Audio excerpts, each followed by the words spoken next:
Hello guys, ನೋಡಿ ನಾನಿವತ್ತು ಪಲ್ಯ ಮಾಡಬೇಕಂತ ಅಂದ್ಕೊಂಡಿದ್ದೀನಿ. ಮೆಂತೆ ಪಾಲಕ್ ಪಲ್ಯನ ಎಲ್ಲರೂ ಸಪ್ರೇಟಾಗಿ ಮಾಡ್ಕೊತಾರೆ. ಮೆಂತೆನೇ ಸಪ್ರೇಟ್ ಮಾಡ್ಕೊತಾರೆ, ಪಾಲಕ್ಕೆ ಸಪ್ರೇಟ್ ಮಾಡ್ಕೊತಾರೆ.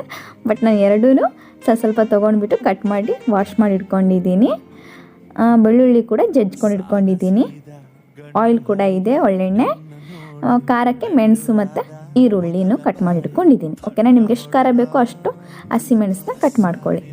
ಸ್ಟವ್ನ ಹಚ್ಕೊಂಡ್ಬಿಟ್ಟು ಪಾತ್ರೆ ಇಡ್ತಾಯಿದ್ದೀನಿ ಕಾಯೋಕ್ಕೆ. ನಿಮ್ಗೆ ಗೊತ್ತಿರೋ ಹಾಗೆ ಮೆಂತೆಲಾಗಿರ್ಬೋದು, ಪಾಲಕಲ್ಲಾಗಿರ್ಬೋದು ವಿಟಮಿನ್ ಎ, ವಿಟಮಿನ್ ಬಿ ಇರುತ್ತೆ.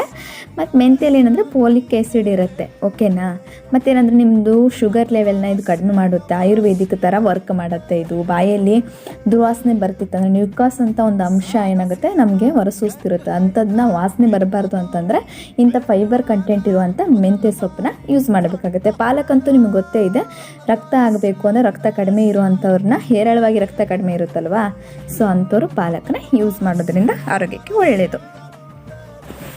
ನೋಡಿ, ಆಯಿಲ್ ಹಾಕ್ಕೊತೀನಿ ನಾನಿವಾಗ. ಚೆನ್ನಾಗಿ ಆಯಿಲ್ ಹಾಕ್ಕೊಂಡು ಕಾದ ತಕ್ಷಣ ಒಂದೊಂದನ್ನಾಗಿ ಹಾಕ್ಕೋಬೇಕಾಗತ್ತೆ. ಈರುಳ್ಳಿ, ಬೆಳ್ಳುಳ್ಳಿ, ಹಸಿಮೆಣಸು, ಉಪ್ಪು ಎಲ್ಲನೂ ಹಾಕ್ಕೊಂಡ್ಬಿಟ್ಟು ಸೌಟಿನ ತಿರ್ಸ್ತಾ ಇದ್ದೀನಿ. ನೀವು ಡೈಲಿ ಪಾಲಕ್ ರಸ ಕೂಡ ಕುಡಿಯೋದ್ರಿಂದ ಏನಾಗುತ್ತಂದರೆ ಬ್ಲಡ್ ಕಡಿಮೆ ಇದ್ದವರು ಕೂಡ ಬೇಗ ಬ್ಲಡ್ ಆಗುತ್ತೆ. ನಾನು ಫಸ್ಟ್ ಮೆಂತೆನ ಹಾಕ್ಕೊತೀನಿ, ಯಾಕಂದರೆ ಮೆಂತೆ ಸ್ವಲ್ಪ ಬೇಗ ಬೇಯೋದಿಲ್ಲ. ಪಾಲಕ್ ಮತ್ತು ಮೆಂತೆ ಕಂಪೇರ್ ಮಾಡಿದ್ರೆ ಪಾಲಕ್ ಬೇಗ ಮೆಲ್ಟ್ ಥರ ಆಗಿಬಿಡತ್ತೆ. ಮೆಂತೆ ಸ್ವಲ್ಪ ಬೆಂದ ಮೇಲೆ ಒಂದು ಸ್ವಲ್ಪ ಹೊತ್ತಾದ ಮೇಲೆ ಏನು ಮಾಡ್ತೀನಿ ಅಂದರೆ ಪಾಲಕನ ಹಾಕ್ಕೊಂಡ್ಬಿಟ್ಟು ತಿರ್ಸ್ಕೊತೀನಿ. ಓಕೆನಾ, ಪಾಲಕ್ ತುಂಬ ಅಂದರೆ ತುಂಬ ಒಳ್ಳೆಯದು ಆರೋಗ್ಯಕ್ಕೆ. ರಕ್ತ ಹೆಚ್ಚು ಮಾಡುತ್ತೆ. ಮಕ್ಕಳಿಗೆ ಏನಂತಂದರೆ ಇದು ಮಕ್ಕಳಿಗೆ ಕೊಡಬೇಕು ಪಾಲಕ್, ಅವ್ರಿಗೆ ನೆನಪಿನ ಶಕ್ತಿ ಕೂಡ ಹೆಚ್ಚಾಗತ್ತೆ. ಓಕೆನಾ, ಮತ್ತು ನರ ದೌರ್ಬಲ್ಯ ಇರುತ್ತಲ್ಲ ಅಂಥವ್ರಿಗೆ ಕೂಡ ಪಾಲಕ್ ಒಳ್ಳೆಯದು. ಮತ್ತು ಕ್ಯಾನ್ಸರ್ ಆಗೋದನ್ನು ತಡೆಗಟ್ಟುತ್ತೆ ಇದು. ಓಕೆನಾ, ನೋಡಿ ಈಗ ನಾನು ಪಾಲಕ್ ಹಾಕ್ಕೊತಾ ಇದ್ದೀನಿ. ಪಾಲಕ್ ಹಾಕ್ಕೊಂಡು ತಿರ್ಸ್ಕೊತೀನಿ. ಮೆಂತ್ಯ ಕೂಡ ನೀವು ತಲೆಗೆ ಹಚ್ಕೊಳೋದ್ರಿಂದ ಕೂದಲ ಕೂಡ ಎಷ್ಟು ಚೆನ್ನಾಗಿ ಸ್ಮೂತ್ ಆಗುತ್ತೆ ಗೊತ್ತಾ. ಕೂದಲ ಕೂಡ ಚೆನ್ನಾಗಿ ಬೆಳೆಯುತ್ತೆ. ಒಂಥರ ಆಯುರ್ವೇದ ಥರ ವರ್ಕ್ ಮಾಡುತ್ತೆ. ಬ್ಯಾಡ್ ಕೊಲೆಸ್ಟ್ರಾಲ್ನ ಹೊರಗೆ ಹಾಕತ್ತೆ. ಇನ್ನು ತರಕಾರಿ ಜೊತೆ ಕೂಡ ನಾವು ಯೂಸ್ ಮಾಡ್ಕೊಂಡು ತಿಂತೀವಿ, ಸಾಲಟ್ ಮಾಡ್ಕೊಂಡು ತಿಂತೀವಿ. ಆರೋಗ್ಯಕ್ಕೆ ತುಂಬ ಒಳ್ಳೆಯದು.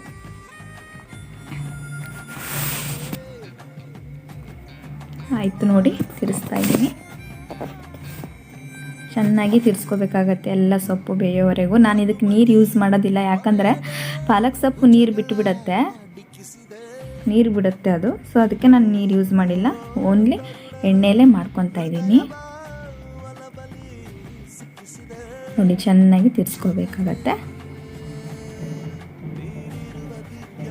ನೀವು ಕೂಡ ಒಂದ್ಸತಿ ಟ್ರೈ ಮಾಡಿ. ನನಗೆ ಅಂದರೆ ಮೆಂತ್ಯನೂ ಸ್ವಲ್ಪ ಉಳಿದಿತ್ತು, ಪಾಲಕ್ಕೂ ಸ್ವಲ್ಪ ಉಳಿದಿತ್ತು. ಅದಕ್ಕೆ ಸ್ವಲ್ಪ ಇರುವಂಥ ಎರಡು ಸೊಪ್ಪನ್ನು ಚೆನ್ನಾಗಿ ಕಟ್ ಮಾಡ್ಕೊಂಡು ವಾಶ್ ಮಾಡಿ ಇಟ್ಕೊಂಡು ಎರಡನ್ನೂ ಹಾಕಿ ಮಾಡ್ತಿದ್ದೀನಿ. ನೋಡೋಣ ಟೇಸ್ಟ್ ಹೇಗಾಗತ್ತೆ ಅಂತ ಹೇಳ್ತೀನಿ ಕೂಡ ನಿಮಗೆ ಹೇಗಾಗಿದೆ ಅಂತ.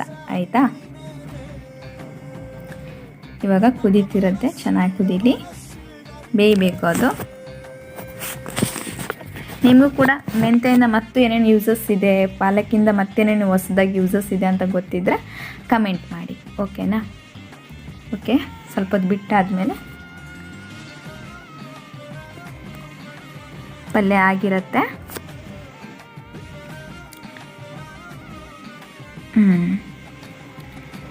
ನೋಡಿ, ನಿಮಗೆ ಇನ್ನೂ ನನಗಿಂತನೂ ಸ್ವಲ್ಪ ಏನಾದರೂ ನಾಲೆಜ್ ಗೊತ್ತಿರುತ್ತಲ್ವಾ, ಇನ್ನೂ ಸ್ವಲ್ಪ ನಿಮಗೆ ಮೆಂತ್ಯ ಬಗ್ಗೆ ಆಗಲಿ ಪಾಲಕ್ ಬಗ್ಗೆ ಇನ್ನೂ ಏನೇನು ಯೂಸಸ್ ಇದೆ ಅಂತ ಗೊತ್ತಿದ್ದರೆ ಹೇಳಿ. ನಾನು ಕುಕ್ಕರ್ ಒಳಗೆ ಬೇಳೆ ಬೇಯಿಸ್ಕೊಂಡಿದ್ದೆ ಸಾಂಬಾರಿಗಂತ, ನುಗ್ಗೆಕಾಯಿ ಸಾಂಬಾರಿಗೆ. ಇವಾಗ ನುಗ್ಗೆಕಾಯಿನ ಚೆನ್ನಾಗಿ ಕಟ್ ಮಾಡಿಕೊಂಡು ಇಟ್ಕೊತೀನಿ. ವಾಶ್ ಮಾಡ್ಕೊಂಡಿದ್ದೀನಿ, ಕಟ್ ಮಾಡಿ ಇಟ್ಕೊತೀನಿ. ನಾರನ್ನ ತಕ್ಕೋಬೇಕಾಗತ್ತೆ ನುಗ್ಗೆಕಾಯಿದು.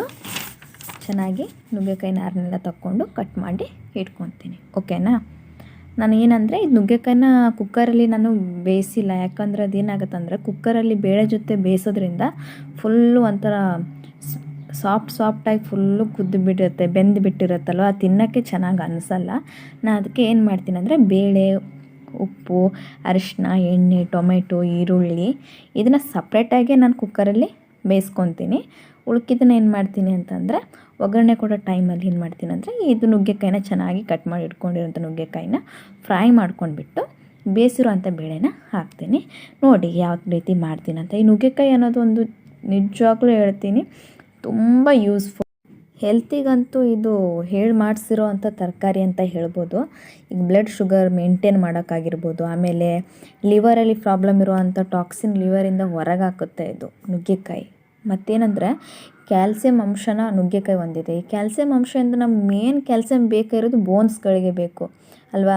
ಈಗ ಬೋನ್ಸ್ ಪ್ರಾಬ್ಲಮಿಂದ ಜಾಸ್ತಿಯಾಗಿ ನಾವು ನೋಡ್ತಿರ್ಬೋದು, ಆಕ್ಸಿಡೆಂಟ್ ಆಗಿರ್ಬೋದು. ಆಮೇಲೆ ಚಿಕ್ಕ ಮಕ್ಕಳಿಗೆ ಬೆಳವಣಿಗೆ ಆಗಬೇಕಂದ್ರೆ ಬೋನ್ಸ್ ಮೇನ್ ಬೆಳವಣಿಗೆ ಆಗಲೇಬೇಕು ಅಲ್ವಾ. ಕ್ಯಾಲ್ಸಿಯಂ ಮೇನ್ ನಮ್ಗೆ ಬೇಕಾಗಿರೋದೇನೆಂದರೆ ಬೋನ್ಸ್ಗಳಿಗೆ. ಚಿಕ್ಕ ಮಕ್ಕಳಿಗೆ ಕೂಡ ಇದು ನುಗ್ಗೆಕಾಯಿ ಕೊಡೋದ್ರಿಂದ ಏನಾಗುತ್ತೆ ಅಂದರೆ ಬೆಳವಣಿಗೆ ಬೇಗ ಆಗತ್ತೆ. ಮತ್ತೊಂದೇನೆಂದರೆ ಇದು ನಾರಿನಂಶ ಇದೆ.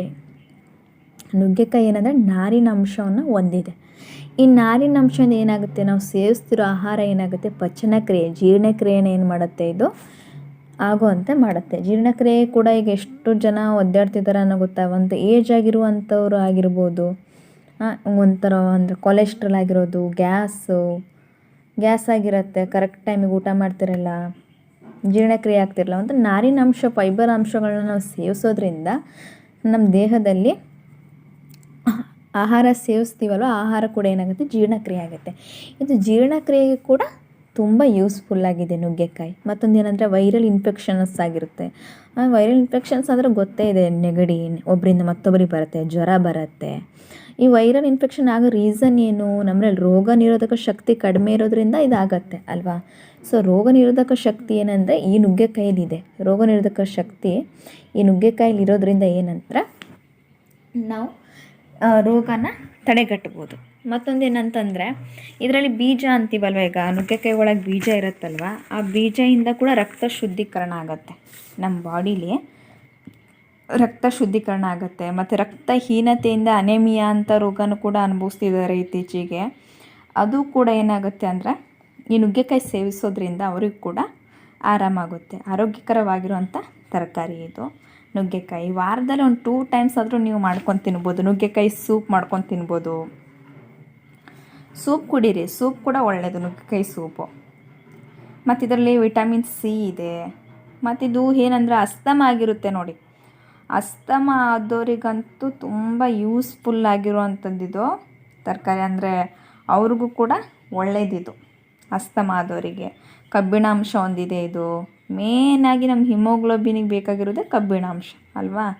ಕಬ್ಬಿಣಾಂಶ ಕೂಡ ಇದೆ ಈ ನುಗ್ಗೆಕಾಯಿಯಲ್ಲಿ. ನಿಮಗೆ ಇನ್ನೂ ಇತ್ತೀಚಿನ ಯೂಸ್ಫುಲ್ ನಮ್ಗೆ ಗೊತ್ತಿದೆ, ನುಗ್ಗೆಕಾಯಿಲಿ ಇನ್ನೂ ಏನೇನು ನಮಗೆ ನುಗ್ಗೆಕಾಯಿಯಿಂದ ಪ್ರಯೋಜನ ಇದೆ ಹೆಲ್ತಿಗೆ ಅಂತ ನಿಮಗೆ ಇನ್ನೂ ಗೊತ್ತಿದ್ದರೆ ಕಮೆಂಟಲ್ಲಿ ಹೇಳ್ಬೋದು.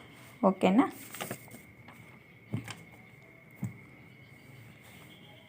ಮೇನ್ ಕಂಟೆಂಟ್ ಅಂದರೆ ಇದರಲ್ಲಿ ಕ್ಯಾಲ್ಸಿಯಂ ಆಗಿರ್ಬೋದು, ವಿಟಮಿನ್ ಸಿ, ಆಮೇಲೆ ಕಬ್ಬಿಣ ಅಂಶ, ಫೈಬರ್ ಅಂಶ, ರೋಗ ನಿರೋಧಕದ ಅಂಶ ಅಷ್ಟು ಕೂಡ ಇದರಲ್ಲಿ ಆಲ್ಮೋಸ್ಟ್ ಎಲ್ಲ ಕಂಟೆಂಟ್ ಇದೆ ಇದರಲ್ಲಿ. ಇದು ಒಂದು ಉತ್ತಮವಾದ ಒಂದು ತರಕಾರಿ ಅಂತ ಹೇಳ್ಬೋದು.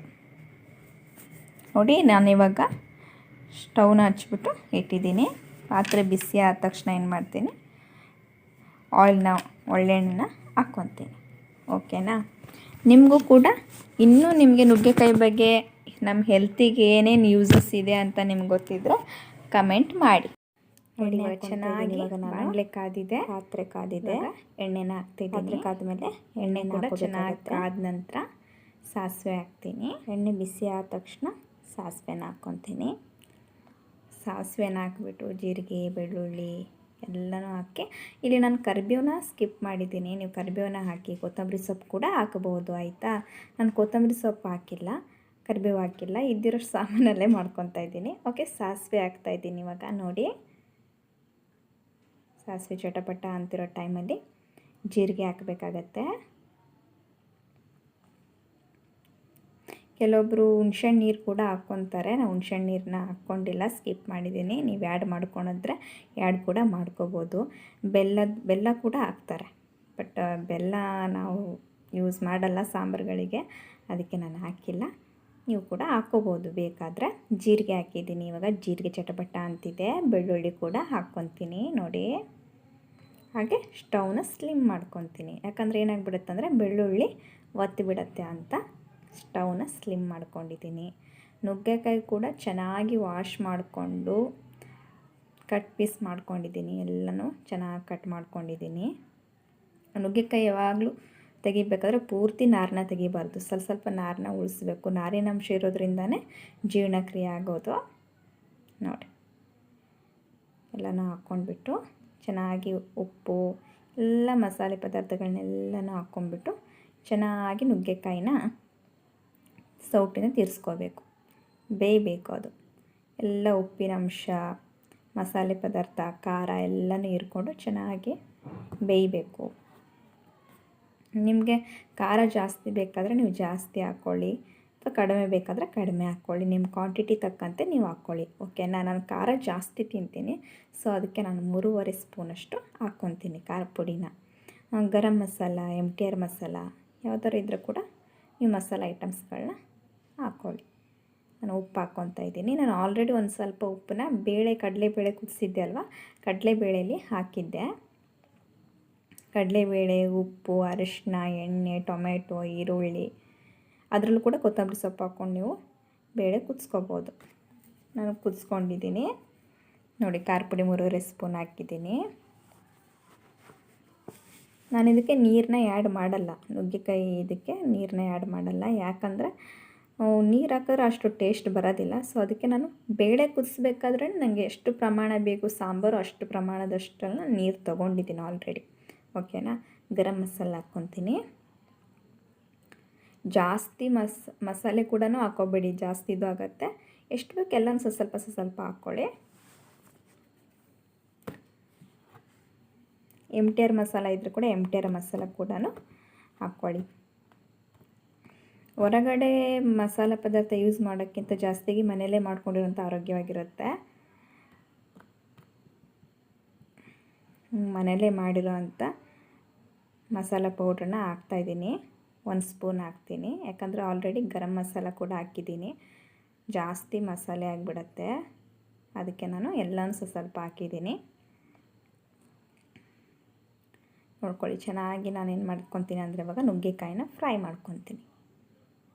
ನೋಡಿ, ಎಲ್ಲನೂ ಹೀರ್ಕೋಬೇಕು. ಅದು ಖಾರ, ಉಪ್ಪು ಎಲ್ಲ ಮಸಾಲೆ ಚೆನ್ನಾಗಿ ಹೀರ್ಕೊಂಡು ಬೆಂದ ನಂತರ ಕುದಿಸಿರುವಂಥ ಕಡಲೆಬೇಳೆನ ಹಾಕ್ತೀನಿ. ನೀವು ಕೂಡ ಕಡಲೆಬೇಳೆನೇ ಹಾಕಬೇಕಂತಿಲ್ಲ, ಹೆಸರು ಕಾಳು ಆದರೆ ಹೆಸರು ಕಾಳು ಕೂಡ ಹಾಕ್ಬೋದು. ತೊಗರಿಬೇಳೆ ಅಥವಾ ಕೆಂಪು ಬೇಳೆ ಅಂತ ಬರುತ್ತಲ್ಲ, ಅದು ಕೂಡ ಆ್ಯಡ್ ಮಾಡ್ಕೊಳ್ಳಿ. ಚೆನ್ನಾಗಿ ಬರುತ್ತೆ ಟೇಸ್ಟು. ನಾನು ಸ್ಮ್ಯಾಶ್ ಮಾಡ್ಕೊಂಡಿಲ್ಲ, ಬೇಳೆನ ಚೆನ್ನಾಗಿ ಕುದಿಸ್ಕೊಂಡಿದ್ದೀನಿ ಅಷ್ಟೇ. ಮುಟ್ಟಿದ್ರೆ ಒಂದು 2 ಒಡಕ್ಕಾದರೆ ಸಾಕು ಅಂತ ಬಿಟ್ಟಿದ್ದೀನಿ. ಸ್ಮ್ಯಾಶ್ ಮಾಡ್ಕೊಂಡಿಲ್ಲ, ಅಂದರೆ ಊಟ ಮಾಡೋಕ್ರೆ ಬೇಳೆ ಸಿಕ್ಕರೆ ಟೇಸ್ಟ್ ಇರುತ್ತೆ, ಅದಕ್ಕೆ ನಾನು ಸ್ಮ್ಯಾಶ್ ಮಾಡ್ಕೊಂಡಿಲ್ಲ. ನೋಡಿ, ಎಲ್ಲ ಬೆಂದಿದೆ ಚೆನ್ನಾಗಿ. ಹಾಗೆ ಒಂದು ಕ್ಯಾರೆಟ್ ಇತ್ತು, ಕ್ಯಾರೆಟ್ನ ನನಗೆ ಯಾಕೋ ತಿನ್ನೋಕೆ ಇಷ್ಟ ಆಗಿಲ್ಲ, ಒಂದೇ ಇತ್ತು. ಕುಕ್ಕರಲ್ಲಿ ಅದನ್ನು ಕೂಡ ಕಟ್ ಮಾಡಿ ಹಾಕಿದ್ದೀನಿ ನಾನು ಬೇಳೆ ಬೇಯಬೇಕಾದ್ರೆ. ಯಾಕಂದರೆ ಅದರಲ್ಲೇ ಮಿದುವಾಗಿ ಕುದ್ದುಬಿಟ್ಟಿರುತ್ತೆ, ನನಗೆ ತಿಂದಂಗೆ ಅನಿಸೋದಿಲ್ಲ ಅಂತ ಹಾಕಿದ್ದೀನಿ. ನೋಡಿ, ಚೆನ್ನಾಗಿ ಕುದ್ದಿದೆ. ಇವಾಗ ಏನು ಮಾಡ್ತೀನಿ ಅಂದರೆ ಕುದಿಸ್ಕೊಂಡಿರೋ ಅಂಥ ಕಡಲೆಬೇಳೆನ ಇದರಲ್ಲಿ ಹಾಕ್ಕೊತೀನಿ. ಆದರೆ ಟೇಸ್ಟ್ ಸ್ವಲ್ಪ ಡಿಫ್ರೆಂಟ್ ಬರುತ್ತೆ. ಒನ್ ಟೈಮ್ ಹೆಸರು ಬೇಳೆ, ಒನ್ ಟೈಮ್ ತೊಗರಿಬೇಳೆ, ಒನ್ ಟೈಮ್ ಕೆಂಪು ಬೇಳೆ, ಒಂದು ಸತಿ ಹೆಸರು ಕಾಳು, ಬೇರೆ ಬೇರೆ ಕಾಳುಗಳನ್ನ ಹಾಕ್ಕೊಂಡು ಮಾಡೋದ್ರಿಂದ ಟೇಸ್ಟ್ ಡಿಫ್ರೆಂಟಾಗಿ ಬರುತ್ತೆ ನುಗ್ಗೆಕಾಯಿ ಸಾಂಬಾರಲ್ಲಿ.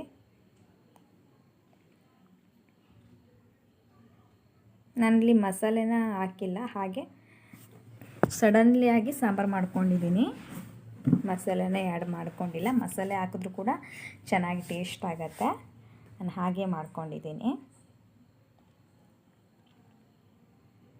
ನೋಡಿ, ಇವಾಗ ಬೇಳೆ ಕುದ್ದಿರೋ ಅಂಥ ಬೇಳೆ ನೀರೆಲ್ಲ ಏನು ಮಾಡುತ್ತೆ ಅಂದರೆ ಹೀರ್ಕೊಳತ್ತೆ, ನುಗ್ಗೆಕಾಯಿ ಟೇಸ್ಟ್ ಆಗುತ್ತೆ. ಕರೆಕ್ಟ್ ಉಪ್ಪು ಖಾರ ಎಲ್ಲನೂ ಕರೆಕ್ಟಾಗಿ ಹಾಕ್ಕೊಳ್ಳಿ. ಒಂದು ಸ್ವಲ್ಪ ಹೊತ್ತು ಬಿಟ್ಟಾದಮೇಲೆ ಕುದ್ದಿರುತ್ತೆ. ನೋಡಿ, ಚೆನ್ನಾಗಿ ಕುದ್ದಿದೆ, ಘಮ ಘಮ ಅಂತ ಪರಿಮಳ ಬರ್ತಾಯಿದೆ. ಚೆನ್ನಾಗಾಗಿದೆ ಸಾಂಬಾರು. ನೋಡಿ, ಜಾಸ್ತಿ ನುಗ್ಗೆಕಾಯಿ ಅತಿಯಾಗೂ ಬೆಂದಿಲ್ಲ, ಜಾಸ್ತಿ ಇದೂ ಇಲ್ಲ, ಚೆನ್ನಾಗಿದೆ, ತಿನ್ನೋ ಥರ ಇದೆ ಅಲ್ವಾ? ಓಕೆ, ಹೇಗಾಗಿದೆ ಸಾಂಬಾರು? ಹೇಗಾಗಿದೆ ಪಾಲಕ್ ಮತ್ತು ಮೆಂತ್ಯ ಸೊಪ್ಪಿನ ಪಲ್ಯ ಹೇಗಾಗಿದೆ ಅಂತ ಕಮೆಂಟ್ ಮಾಡಿ. ಮತ್ತು ನಿಮ್ಗೆ ಇಷ್ಟ ಆದರೆ ಲೈಕ್ ಮಾಡಿ. ನುಗ್ಗೆಕಾಯಿ ಸಾಂಬಾರು, ಪಲ್ಯ, ಒಣಮೀನು ಚಟ್ನಿ, ನೆಲ್ಲಿಕಾಯಿ. ಒಣಮೀನು ಚಟ್ನಿ ಮತ್ತು ನೆಲ್ಲಿಕಾಯಿ ಉಪ್ಪಿನಕಾಯಿ ನಾನೇ ಮಾಡಿರೋದು. ನೆಕ್ಸ್ಟ್ ಟೈಮ್ ತೋರಿಸ್ಕೊಡ್ತೀನಿ. ಓಕೆ, ಎಲ್ಲರಿಗೂ ಧನ್ಯವಾದಗಳು. ನನ್ನ ಚಾನೆಲ್ಗೆ ಲೈಕ್ ಮಾಡಿ, ಸಬ್ಸ್ಕ್ರೈಬ್ ಮಾಡಿ ಪ್ಲೀಸ್.